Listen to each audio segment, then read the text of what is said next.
Well, I think on Iran, there has to be a recognition that that regime has its own fissions and divisions within it.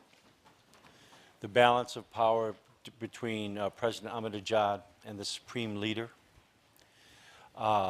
constituencies, it has economic growth problems, it has an increasingly dissatisfied younger population, and the majority of the country is under 30 years of age. And it has stresses with neighbors.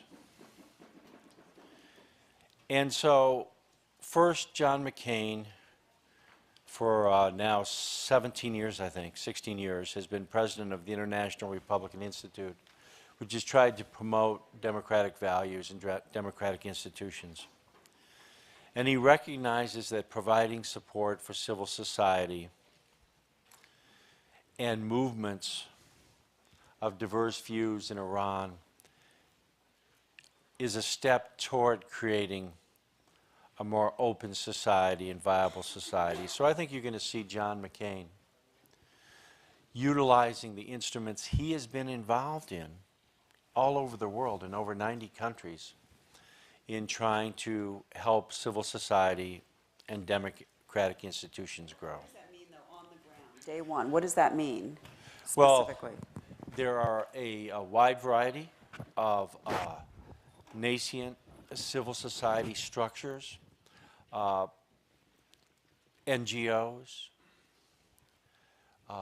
organizations at the universities that should be encouraged because they have a voice different than that which we hear from President Ahmadinejad. How do you encourage them, though? You can help give some financial support. You can give them venues. You know, one of the things that's interesting, if it's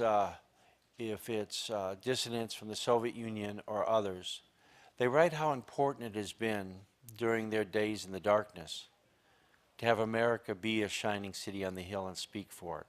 So it's not only financial and organizational support, but it's speaking out for those voices who are looking for pluralism and some diversity.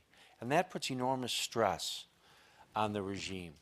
Second, while last March's parliamentary elections were not as good as we would have hoped to try to change the balance, there were some encouraging signs of candidates. We have the presidential election coming up. So I think that's part of it. But secondly, the soft power of trying to work with the larger Middle East, most of which are very, very concerned about the rise of Iran. If it's their support of Hezbollah, if it's their support of Hamas, if it's their effort to try to get nuclear weapons. And I think you'll see John McCain diplomatically working very aggressively with countries throughout the Middle East who feel, and properly so, a threat from the rise of the Shia extremist regime, and try to get a larger condominium to address them, including, for example, the largest Shia country in the world is not Iran, it's India. India has the most Shia in the world. That's a country that has huge influence on Iran. So there's an enormous range of diplomatic options that can be used. And then finally, with respect to the working with the 5+1 negotiations on the nuclear issue, we have to re-energize that. We have to try to look at the possibilities of storage of spent fuel in Russia or elsewhere, et cetera. So I think you're going to see a diplomatic offensive. You're going to see an offensive with respect to working with civil society and pluralism. And finally, I think John McCain, by stating so clearly the bottom line that the only thing worse than a war with Iran is a nuclear Iran, provides a muscle which diplomacy needs and will give us a greater chance to resolve this emerging threat peacefully. Let's switch to energy. Well, I think that's a subject, obviously, Nina, that's on everyone's mind, whether it's when you fill up or when you ponder how much money is going overseas now to buy foreign oil. Getting off foreign oil is a primary goal, an urgent priority for John McCain.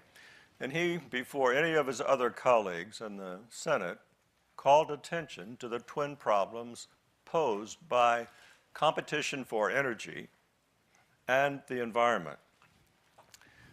Years ago, together with Joe Lieberman, it was McCain who was calling for a cap-and-trade system that would begin to require reduction in greenhouse gas emissions in this country. But your questions go to how can we overseas use soft power to help ourselves and others engage on this energy problem. All of us are in the same boat in the sense that 90% of the world that doesn't have very much energy is competing for it at a time when growth in India, China, and other emerging markets is putting upward pressure on price, and there just isn't any new discovery, at least not sufficient, to match the growth rate of the world. So what do? Well, one area that has enormous potential for help is technology transfer. In the United States, clearly, and McCain has underscored this, we have to find some other way to run our cars and trucks, alternative fuels. The good news is we figured out how to do that.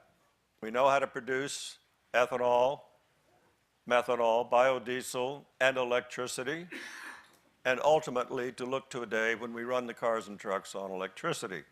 But McCain has stressed second-generation biofuels, specifically not using a food crop like corn to make ethanol, but instead cellulose.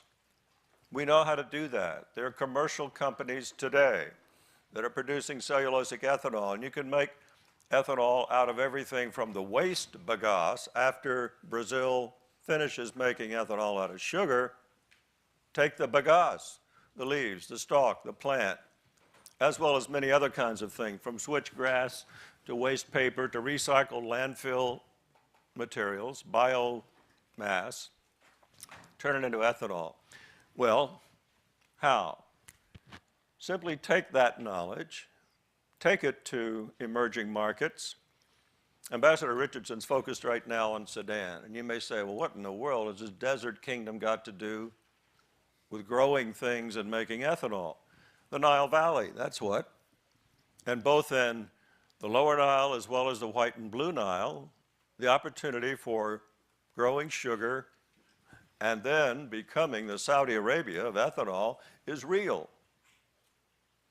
Ambassador Richardson's focused on how can you achieve stability in Darfur and in the rest of the country.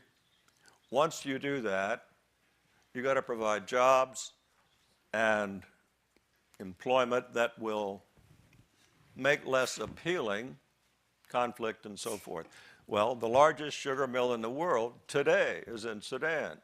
The next generation ought to be making fuels there. China has 28 million hectares of grassland in Inner Mongolia. How's that for an esoteric fact? It's a perfect site for cellulosic ethanol. We also know how to make good automobiles, and the Japanese have been doing it for generations. We ought to be sharing how we can make a better car, truck, more efficient. Dozens of ways that we can help emerging markets develop their own agricultural sectors for ultimately relieving their own energy requirements. And this goes across the board, not just in energy domain, but in healthcare, housing, so forth. We have a lot of smart people coming out of universities here and elsewhere, transferring the knowledge about efficient manufacturing, solar, wind, better insulation, and how you can reduce energy consumption and your energy intensity per person. Emerging markets in Africa and elsewhere can leapfrog really over us and other developed countries in adopting efficient construction, efficient transport, and become much less reliant upon energy than our generation has been. But we can be really a source of helping them solve their problems. And I'll tell you, the benefit comes back to us. Take China again.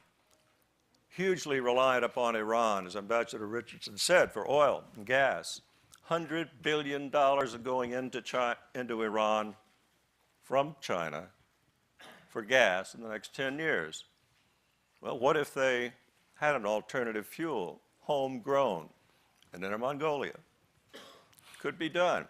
And in the process, it helps us because China would probably become more conscious of the threat posed by an Iranian nuclear program and more willing to consider real measures, sanctions that work to curtail that program. So soft power not only solves energy problems, but helps politically in the rest of our agenda.